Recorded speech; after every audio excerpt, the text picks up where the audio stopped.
وَإِنَّ لَكَ لَأَجْرًا غَيْرَ مَمْنُونٍ. Dari mulai rambut yang lurus sampai keriting, dari yang hitam sampai yang putih, yang tinggi sampai yang pendek, semuanya sama.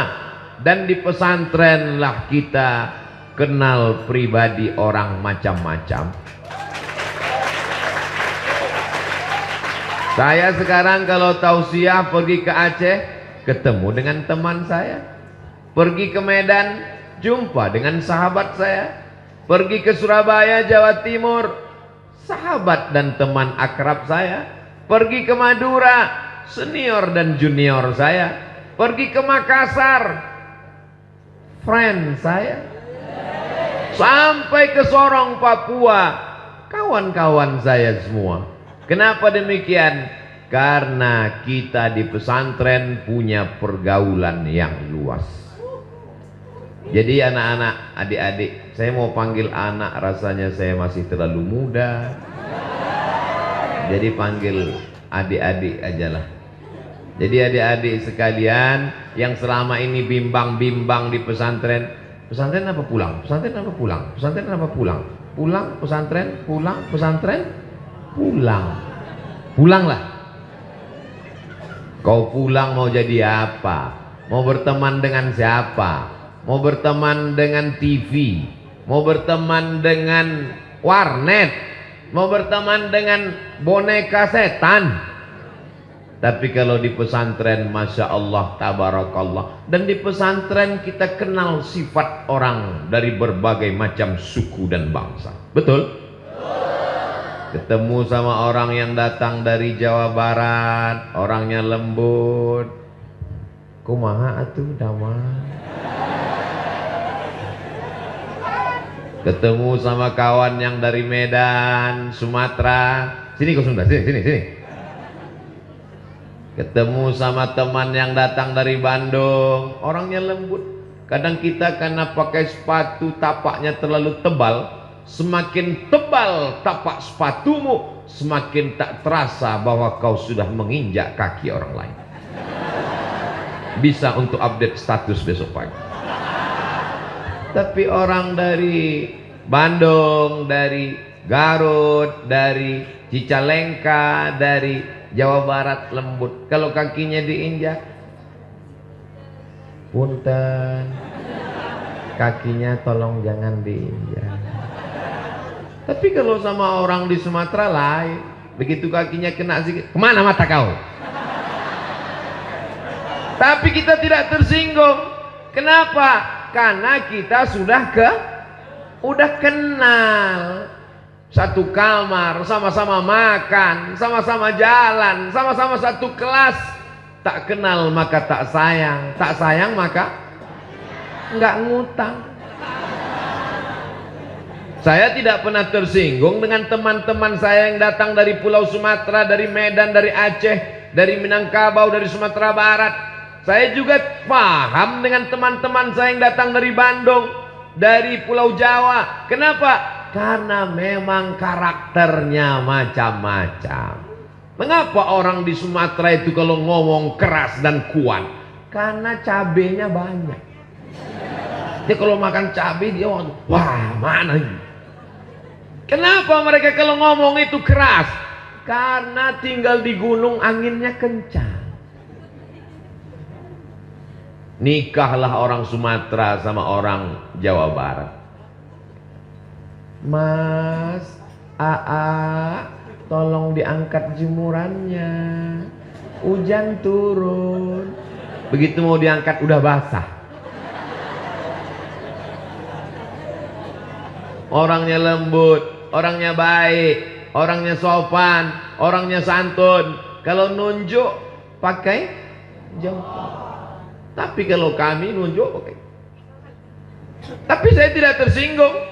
Walaupun dia pakai jempol, walaupun dia pakai telunjuk. Kenapa?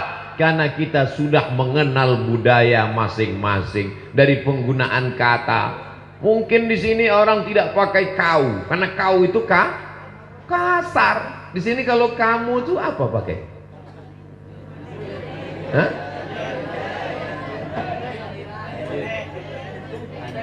Anjen. Anjen. Lembut, baik. Tapi kalau saya dikatakan orang, dari mana kau Somad? Saya tidak tersinggung. Kenapa? Karena sudah mengenal karakter sifat masing-masing. Satu kamar.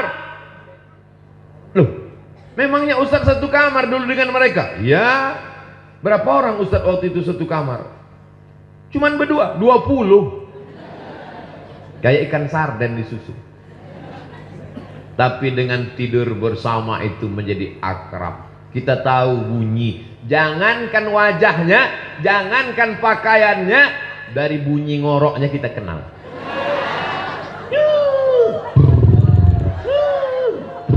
Kita tahu, oh si An.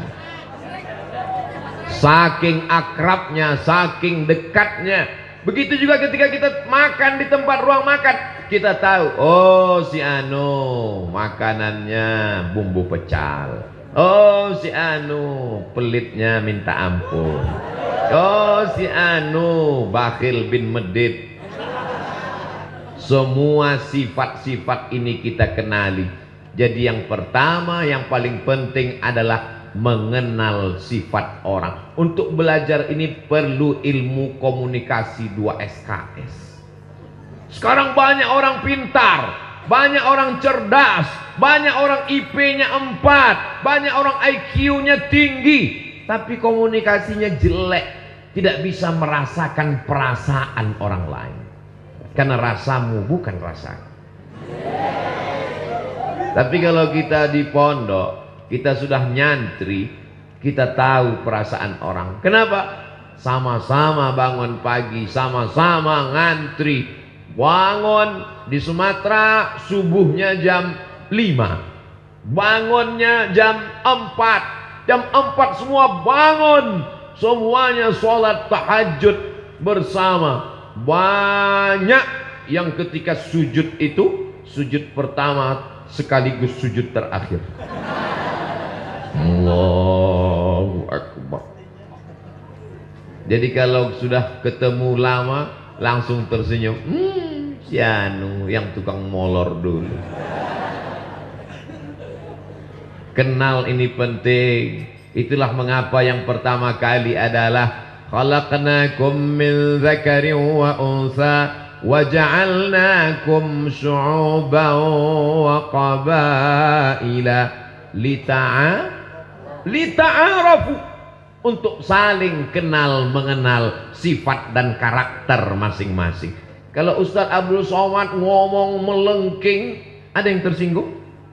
Tidak, karena mereka sudah tahu itu memang gaya Ustaz Abdul Somad. Kalau Ustaz Abdul Somad ngomongnya seperti teriak ngamuk, apa ada yang ngomong di belakang? Belum makan. Enggak. Kenapa? Karena mereka sudah tahu. Kalau Ustaz Abdul Somad ngomong mengatakan teriak, menggelegar suaranya, ini jangan-jangan karena enggak dikasih teh manis. Semua tahu Abdul Somad tidak menyindir. Kenapa? Karena semua kenal Abdul Somad tidak pernah minum manis kalau sedang ceramah. Tapi bagi orang yang baru ikut pengajian sekali-sekali, dia langsung curiga, dia langsung suudzon. Ini Abdul Somad radikal, ngomongnya keras. Ini bukan keras, mikrofonnya bagus. Ini bukan keras, sound systemnya mantap, langsung masuk ke telinga, merasuk ke lubuk hati yang paling dalam. Inilah pentingnya kita menjadi santri. Jadi anak-anak, saya terus mau nyebut anak, mentang-mentang anaknya baru akikah nyebut anak terus. Adik-adikku sekalian, sebenarnya kita ini sebaya. Betul? Kok betul? Cuman bedanya saya duluan lahir. Saya lahir 1977. Sebaya bapak kalian. Berarti umur sekarang 2022, berarti sudah 45. Saya ini 45 tahun. Walaupun saya bolak-balik meyakinkan orang, saya ini udah 45, dia tetap juga ngotot. Masih 25 katanya. Kata jamaah dalam hati, Ustadz aja yang kepedean. Tidak ada suuzon karena kita sudah saling kenal. Tadi ibu Nyai di atas, ibu saya, ibu kita semua. Ternyata beliau nonton kajian Ustadz Somad pagi, petang, siang dan malam. Saya datang kemari karena doa ibu. Beliau yang mendoakan saya. Maka tadi ketika ketemu, emak saya sudah meninggal, Bu. Doakan saya supaya istiqomah iman dan Islam. Doakan saya supaya hati saya tidak dirusak oleh sum'ah, oleh ujub, oleh merasa hebat. Apa enggak merasa hebat? Kiai aja duduk di bawah, saya duduk di atas. Ini Ustaz Abdul Somad katanya mengajarkan kita harus hidup setara, sama santri sama-sama tidur di lantai, sama-sama satu penderitaan. Tapi Ustaz sendiri setelah tamat dari pesantren, Ustaz malah duduk di atas, nggak sopan. Disuruh panitia supaya tampilan kameranya bagus. Nah, dipasang maka di atas, bagus kan? Coba kalau saya duduk di bawah. Tapi saya duduk di sini sementara. Setelah itu kursi diangkat. Nggak mungkin sama-sama saya diangkat. Dan santri tidak ada yang tersinggung. Nggak usah kita dengar ini ceramah Abdul Somad. Orangnya nggak sopan. Masa guru kita, kiai kita, ajengan kita di bawah, dia di atas. Karena semuanya saling paham. Suami dengan istri bisa hidup bersama karena sama-sama paham. Hubungan kita bisa bertahan lama, berteman di pesantren, bersama di surga. Kalau kita bisa saling memahami. Sekarang penyakit manusia ini su'ut tafahum. Su' jelek, tafahum salah paham, salah dengar, salah ngomong, salah ngerti karena tidak saling mengenali. Dunia saling kenal mengenal itu adalah dunia pesantren. Dari mulai cara tidur, bangun tidur, olahraga, belajar di kelas, baca kitab, suara, mohon maaf, baunya pun kita kenal. Pejam mata, langsung kita cium. Si Anu. Si Anu. Kenal, kenapa? Karena berteman dan bersahabat lama. Dan kalau di pesantren tidak ada jaim-jaiman. Betul? Kita kenal. Maka saya kalau ketemu dengan teman saya di pesantren, Mat, kata dia nggak pakai Ustadz lagi. Tapi begitu ada orang lain, Al-Mukarram Ustadz Abdul Somad. Semuanya adalah sahabat dan kawan. Dan hari ini saya tidak sedang merasa sebagai orang yang diundang dari luar pesantren, karena kita sama-sama santri. Kita sama-sama santri. Sampai hari kiamat kita adalah santri. Santri adalah orang yang senantiasa ingin dirinya mendapatkan ilmu pengetahuan. Masya Allah, tabarakallah.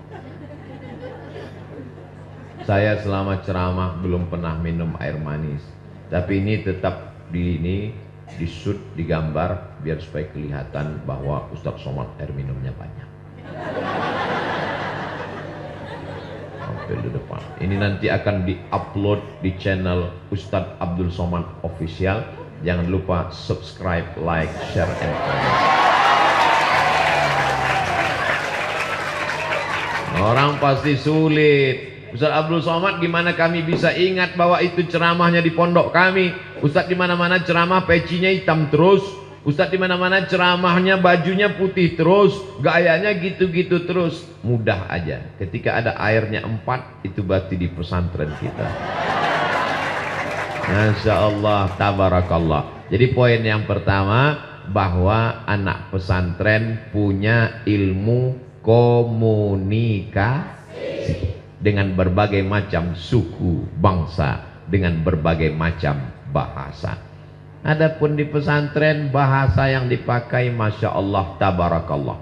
Fi hadhil munasabati sa'idati yasurruni an akuna ma'akum asa yakuna hadzal liqa'an tayyiban mubarakan fih.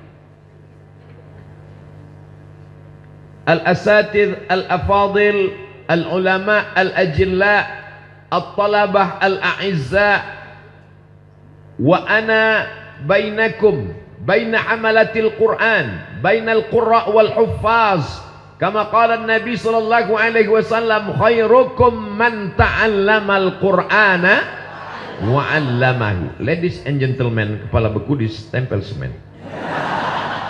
In this opportunity I want talking about Islam and the future. Pada kesempatan ini saya ingin berbicara tentang Islam dan masa depan. Bahasa Arab, oke. Bahasa Inggris bisa. Bahasa isyarat, apalagi. Jadi tidak ada istilah anak pesantren tidak bisa berkomunikasi. Anak pesantren gagap. Anak pesantren gak bisa ngomong. Saya ngelihat dengan kepala saya sendiri. Dengan kepala pula. Dengan mata kepala saya sendiri, anak semester 6 KKN dibawa ke masjid sebagai pembawa acara. Malam ini Ustadz Somad, pembawa acaranya adalah mahasiswa semester 6 yang KKN. Saya nggak sampai hati ngelihat dia megang mikrofon menggeletar. Assalamualaikum warahmatullahi wabarakatuh. Karena tidak terbiasa. Di pesantren biasa ngomong. Kenapa? Ada muhadarah. Yang kelas 1 dididik oleh kakak-kakak. Yang kelas 5 jadi mudabbir. Yang kelas 6 mengajar. Kita sudah terbiasa menghadapi orang banyak. Makanya ketika saya tes dosen, Abdul Somad, ya Pak, nanti tes dosen itu ada tes ngomong di depan orang banyak. Apa kamu berani ngomong depan orang banyak? Dalam hati saya, khutbah Jumat aja bisa. Khutbah Jumat kan jamaahnya banyak. Dalam mazhab Syafi'i paling tidak 40 orang. Sementara di kelas cuma 25 orang. Rupanya mereka mau ngetes. Ini Abdul Somad bisa ngajar apa enggak? Masuk ke dalam kelas. Ini yang di dalam kelas ini semuanya mau ngetes kita. Mata dia ngelihat kita terus. Dia anggap kalau dia melotot kita grogi. Bagaimana supaya kita waktu di depan ngajar itu menggigil ketakutan? Dia anggap kalau kita lama-lama dipelototin, diliatin, kita udah biasa dipelototin di pesantren. Masa iya biasa dipelototin di pesantren Pak Ustadz? Ya, digundul udah, ditempeleng udah, dipukul pakai batang sapu udah, mau digundul lagi rumput belum tumbuh. Akhirnya hukumannya gimana? Berdiri di pinggir jalan, pakai papan tulis, ditulis di depan, inilah santri yang paling banyak melanggar peraturan. Semua yang lewat melotot. Maka kita sudah terbiasa dipelototi orang. Mungkin dalam hati adik-adik, lo aja kali. Jadi kalau cuma dipelototin 25 orang di dalam kelas pas latihan ngajar, biasa guys. Jadi waktu saya pertama latihan ngajar ujian dosen, mereka di dalam kelas itu memplototin saya biar supaya saya grogi nggak bisa nulis, biar supaya saya grogi nggak bisa ngomong. Dan yang ada memperhatikan melotot itu ada yang cewek. Dia giniin terus. Saya lihat sekali dia gini, saya lihat sekali dia gini juga, saya lagi gini dia gini, saya giniin langsung dia tuh. Kita udah terbiasa menghadapi mata manusia ini. Inilah yang tidak dimiliki, skill-skill kemampuan yang tidak tertulis di buku, dan kita di pesantren sudah berhadapan dengan itu. Betul? Cuman pesantren zaman sekarang, anak-anakku kalian, anakku lagi, adik-adikku kalian, nasib kalian bagus. Sekarang tidak lagi ada cubit jewer aja nggak ada. Kenapa? kalian dilindungi oleh Komisi Perlindungan Anak. Zaman kami dulu komisi itu belum ada. Pakai batang sapu. Ini tangan ini nggak terhitung berapa kali kena batang sapu. Jadi Ustadz masih ingat yang mukul Ustadz pakai batang sapu? Ingat. Ustadz dendam? Enggak. Ingat aja. Terus? Ya kalau dia ngundang ceramah saya nggak mau datang. Assalamualaikum. Waalaikumsalam. Betul ini Ustadz Abdul Somad? Betul, tak salah lagi. Kita satu pondok dulu. Ya, ya. Abang di Kismu Taklim dulu. Ya, betul, ingat. Pernah mukul pakai sapu. Ya. Bisa datang ke pesantren kami. Aduh, lagi penuh jadwal, Bang. Masya Allah, tabarakallah. Jadi kita di pesantren dilatih mental untuk berhadapan. Ngantuk dikit aja. Ini dulu, sekarang udah enak pesantren. Dulu bangun subuh mata tengkuk mesti berdiri. Begitu setan datang membawa kipas. Nina Bobo, oh nih. Itu setan zaman Ustadz. Itu setan zaman Abdul Somad dulu. Setan zaman sekarang nggak nyanyi lagi, langsung bawa AC.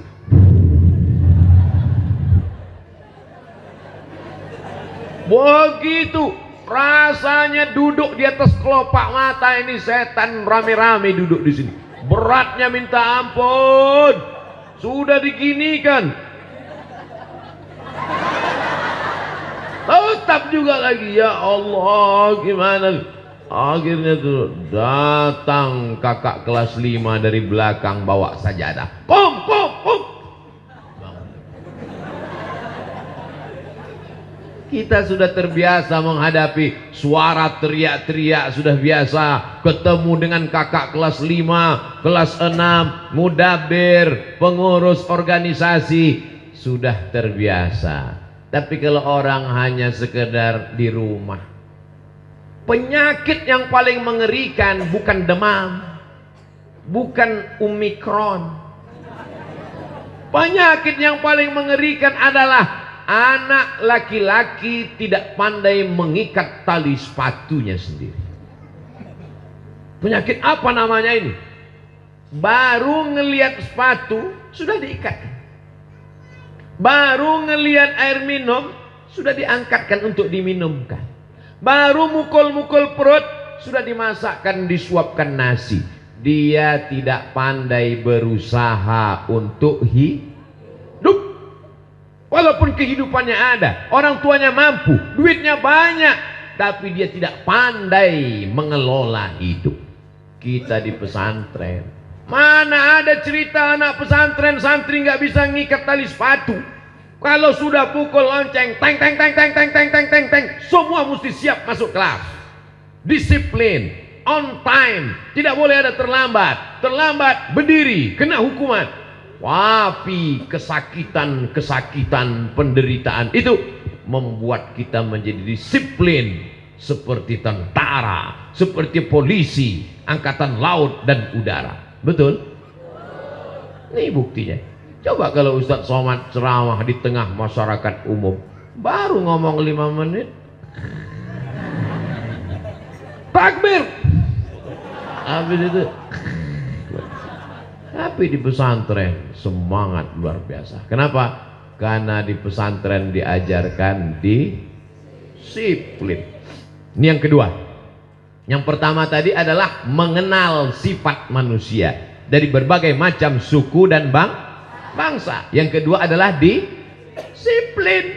Mana ada perempuan tiba-tiba nyasar ke tempat laki-laki, dan tidak ada laki-laki yang nyasar ke tempat ada sebagian.